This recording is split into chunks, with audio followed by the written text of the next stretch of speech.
Alrighty-o, members and friends. We're going to talk about child exploitation here. As you can see, Andre's books are still where he left them, and same with his cars. I'm been still adding a few things into the room because, I was a homeschool mom. So some of these things I have from, when my kids were young, right? Obviously. As a matter of fact, I'm going to be hanging up some Sesame Street curtains that I have when I had my firstborn, and he's like going on 30 years old. So these curtains are like 30 years old. So I just came across them the other day, and I'm going to hang them up in here. I came across a little Pooh Bear baby and a big Pooh Bear. So I added that to the room. And then there's no more Pooh Bears and some Snoopies, as you can see. And we've got lots of, children's things in here to do. Those are like little puzzles and stuff, right? There's his actual musical instruments that he used to play. Not anymore, though, because he's not here anymore. I have, a stereo in here that I have lots of children music. And because he likes the piano, I was going to play some Mozart and those types of music for him while, we're playing or whatever. And then, of course, his books. There's more of his little cars. And there's the people. And don't forget, we got people in the kitchen as well. I came across some more Smurfs for him. And then, of course, these books are from when my kids were young, right? And, he's a room full of things to learn. And then, of course, if you're going to have a shopping basket, I filled that up with some food, play food. And then I got some dishes, because he has a little friend, a little girlfriend. So they're in there. Where are they? They're in there. So he would have played and had like a tea party or something, like a snack. Or there's more puppets. Like I said, I have lots of puppets because I work with kids, right? So, some of this stuff I have around just because, I plan to do something. But I always wanted to do puppet shows for the nonprofit and try and, kind of incorporate that like the cooking show. But everything took a detour here, right? I don't know why, but it did. There's his Mickey Mouse Clubhouse stuff. And then, so his room is here. It's ready for him. There's his lunch kits for, when he was supposed to go to daycare. He had 2 different kinds. He actually picked the bus one because, wheels on the bus go round and round, round and round, round and round. Wheels on the bus go round and round all day long. He loves that. So when we went to Value Village, he seen that and he grabbed it and he put it in the buggy. So, hold on a minute. Oh yeah, I wanted to point out those 2 boxes. As you know, I had to put the dog to sleep.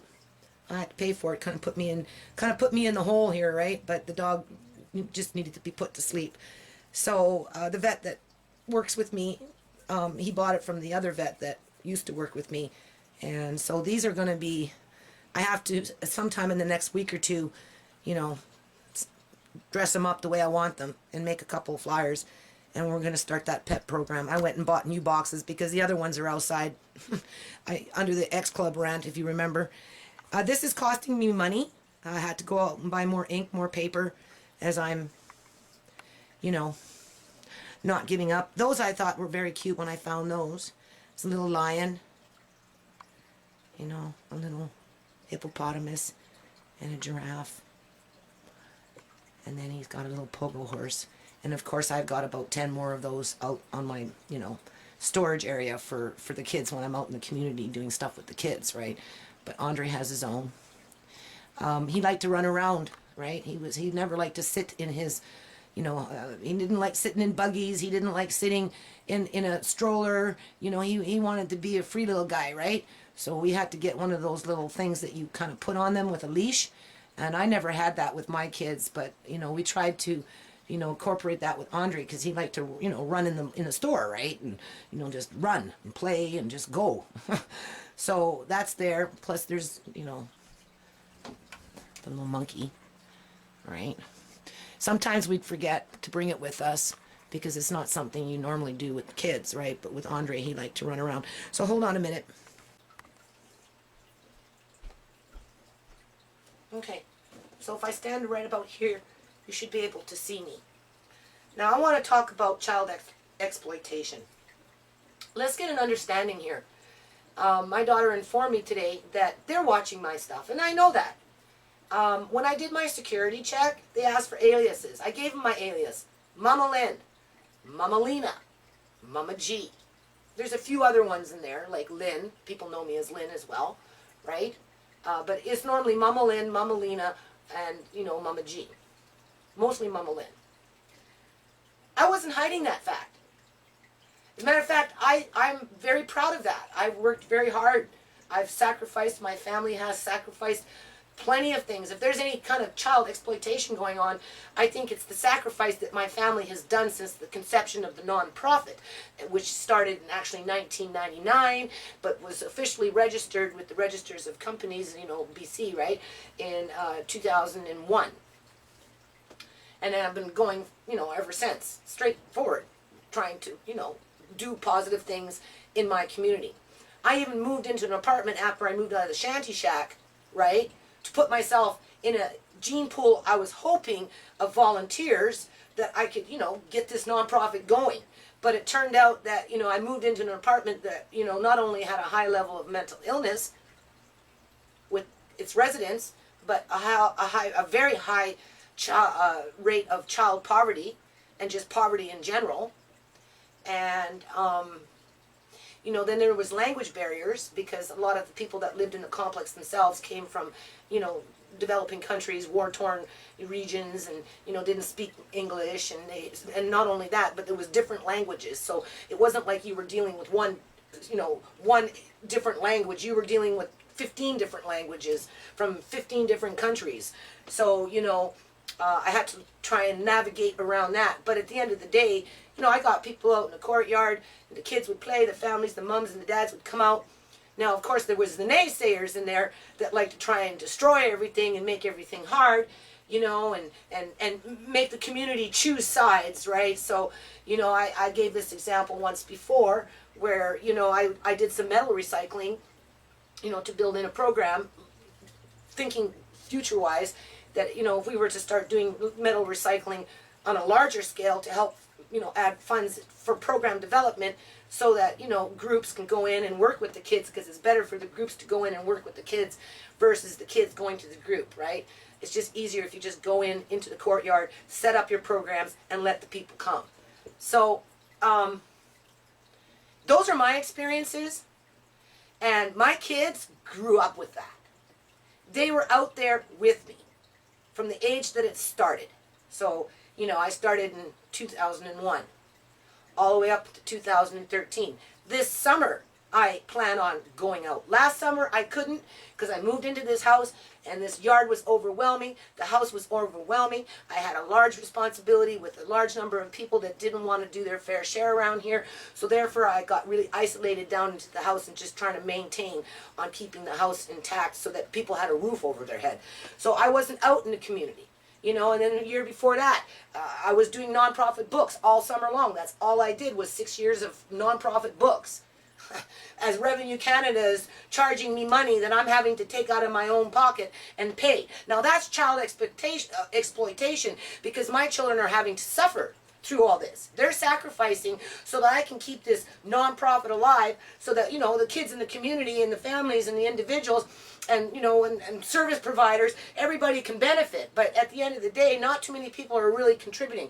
So what this does here is when they're trying to say that I'm using my grandson as a means to exploit the situation, I don't know what situation they're talking about because his room is ready. I tried to tell him I was moving 4 rooms. Not only that, but I took a fridge from up, down. I had a new fridge come in. I had to take off doors to put in a new freezer. You know, that's a lot of moving stuff around. And you know, so his room wasn't going to be as ready as quickly as I wanted to because his auntie had to vacate as, you know, I'm moving her stuff down, his stuff up, putting things up. Well, now it's somewhat ready for him. I mean, not to say that it wasn't ready for him because he had his bed, he had his toys. It just needed to add a few more bookshelves and, you know, add a few more things in here for him. So I'm not the one that took him out of the home. I'm not the one that placed him with a bunch of strangers. I'm not the one that's putting him in some van and stressing him out. And, you know, my daughter said he looks sad today. Very sad. He still remembers us. He's still calling out our names. He still remembers Wheels on the Bus. You know, he remembers Oh McDonald and that type of stuff. She got reprimanded for being loud with him for singing. You know, the social worker came in, a different one. Some blonde-haired looking whatever. Oh, you're being too noisy. You know, they put her in a small little teeny-weeny room, isolate her. She wants to sing, try and be happy, and they're telling her to be quiet. Okay. So that wasn't very pleasant. And then they reminded her that they're watching, and as if I'm supposed to be more scared. What am I scared of? I haven't done anything wrong. All I have ever done is work hard for my community, try and get them to come together, to stand up so that we can make better programs for our kids, build in better safety nets. And instead, what I get now, at this point in the nonprofit and in my personal life with my kids, because it's all interconnected together. You can't separate one. This is only a small piece of the history. I'm not writing this history. I'm just telling you the history. Okay? I would prefer him to be here, and I would prefer doing the puppet shows. You know? That's what I would prefer to do. I would prefer to do my cooking show. You know? I would prefer to, I'm looking forward for the summertime when I'm back out there in the compost. Right? Let's see what we got in here. Oh yeah, a little Tigger. You know? There we go. A little puppet. See? That's what I would prefer. That's what I was planning to do, but they took that away. And now they're saying I'm exploiting him by telling our story, by adding on to the history of the nonprofit, huh? By being myself. This is myself, okay? People that do the kind of stuff that I do are far and few in between. They can't do it. They're too busy, you know, trying to take away and destroy the good that they see around them because they got some point to prove. Right? Well, you go ahead and you prove your point, and I'm just going to keep doing what I'm doing. It's not going to distract me, right? This is a memorial room now for Andre until he comes back home. Bottom line, this is his story. This is the nonprofit story. This is my story. This is my children's story. Huh? I'm already in debt because of this nonprofit. I've been called a garbage picker for trying to recycle metal so that I could, you know, provide crafts for the children in the courtyard and snack because the people with money didn't want to help. They didn't want it. They didn't want that. Instead, they, you know, well, it doesn't fit within our budget. You know, we don't get funded for this. We're not allowed to do this because this organization that funds us says we can't help you. They're the ones that made it politics, not me. I just go out there and do, you know. Go out there, set up the tables, bring out the rocks, put the paint down, throw in some shells, you know, some glue, and let's just wing it.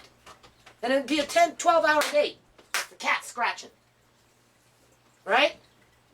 It's when you don't help, it becomes the exploitation because after I left, those poor children had nothing. And they still have nothing. All the corporation did that owns the property is jack up the rent, kick out the poorest of the poor. They never got rid of the cockroaches. They never got rid of the bed bugs. The courtyard now, stop it, you stupid cat. The courtyard now, just like a kid, right? As soon as you're talking, they got to make noise, right? You know, the courtyard now, you know, since all those trees, everything that was painted and looked nice and bright is turning all black and sticky with you know, what's that stuff called? Sap from a tree. Right? Who's exploiting the kids? Not me. I went in there and painted that courtyard. I got out there at 7 in the morning. I was cooking food for, you know, Home Depot and their volunteers because they're the ones that came and really did the work along with the corporation, the workers at that time that owned that building. Because it was in their benefit, right? And by the time everything was done in the afternoon, the place looked brand spanking new. The only thing that it really needed was rubber matting where, you know, the swing sets were and where the slide was because they took out the rocks, right? So when a child went down the slide, he'd land right onto the cement. Or if they flew off the swing, they'd land right onto the cement. But again, no community support. You can't expect poor immigrants or poor people in general to do the job, right, that the elite and the middle class and, you know, the upper crust that understand that it costs money to buy rubber matting. If it costs $20,000 to put rubber matting in a playground, how the heck am I supposed to come up with that myself? When all the kids want to do is just play and be free, you know, and have things to do. Instead of fighting all the time, fighting in the courtyard because there was nothing to do. Where were those people then? They weren't helping me. Just like they're not helping me now. They're trying to point fingers. You know, they're called garbage picker. Hey, there goes the garbage picker with her garbage picking car. No, I'm not a garbage picker. I'm resourceful. And I tried to do something positive. Just like this room is positive. I'm not exploiting my grandson. I'm standing up for him. And I'm standing up for my kids. And I'm standing up for myself. And I'm standing up for the nonprofit. And I'm standing up for all the kids that love me in this community.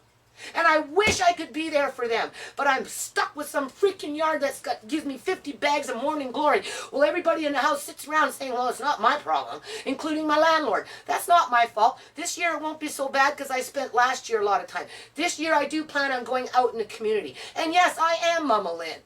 And I'm Nana to my grandson. And we have a story to tell. So they can say whatever they want. I'm not the one that's shipping him around like a piece of meat in a box. They are. I didn't ask them to take him out of here, okay? I was doing everything in my power to build in a structured program for him in terms of, here's your room, you know, get your pajamas on, you can have your bubba, you can get your stories, right? You know, it's time to go to bed. We're going to go to daycare tomorrow, see your little friends. I already asked if they can play outside before you go in because I know you really wanted to play in the playground. They said, yeah, you could, but it was all a charade. It was a joke. It was a slap in the face to my family. It was a slap in the face to everything that I've sacrificed for umpteen freaking years for what? Bullshit? You know, you need to set the record straight. Okay? You're just like those people in that courtyard. You know, what are you doing? You're painting. Oh my God, you're a criminal for painting with children outside. In the mist of rain. Rain or shine, I'd go outside. Because the company couldn't even afford to compensate, to give us a little space so that we could do it inside. So everything I had to do it outside. Because for some reason our society is freaking cold. I don't know what is wrong with us as a society. And I don't know what is wrong with these people either that want to sit up there and accuse me of exploiting children. No, I do not exploit children. I try and bring them together. I try and build in programs. I try and look after my own family while I sacrifice to push the nonprofit agenda forward. And I tell the truth and I provide the history. And this is the history that they are creating. And my grandson has a right to understand and know when he gets older what happened to him. So the sooner he is returned home, the sooner we can get on with the puppet show and the cooking show and the garden show. And maybe I can work on the horse program and get these kids on a bus as a group with a different daycare to go see some horses. Okay? That's it.